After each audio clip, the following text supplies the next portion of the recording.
নমস্কাৰ মোৰ নতুন এটা মিনি ব্লগলৈ আপোনালোক সকলোকে স্বাগতম জনাইছো। আগৰ মিনি ব্লগটো চাইছে যদি নিশ্চয় গম পাইছে যে আমি গৈছো বৰপেটা সত্ৰলৈ আৰু বৰপেটা সত্ৰৰ পৰা আহি আমি উপস্থিত হলোহি পাটবাউসী সত্ৰ আৰু পাটবাউসী সত্ৰত শংকৰদেৱে নিজে থাকি পেলাই নৱবৈষ্ণৱ ধৰ্ম প্ৰচাৰ কৰিছিল।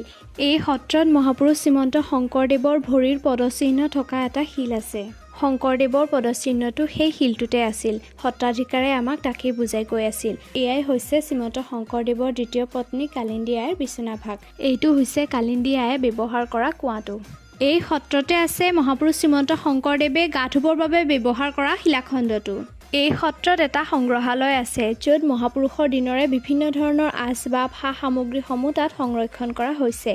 পাটবাউসী সত্ৰত সকলোখিনি চাই চিতি হোৱাৰ পিছত আমি গ'লো গণকুছি সত্ৰলৈ। এয়া হৈছে গণকুছি সত্ৰ। গণকুছি সত্ৰত সকলোখিনি চাই চিতি হোৱাৰ পিছত আমি পুনৰ ঘৰলৈ বুলি ৰাওনা হ'লো। আজিৰ ভিডিঅ'টো ইমানেই। Bye bye.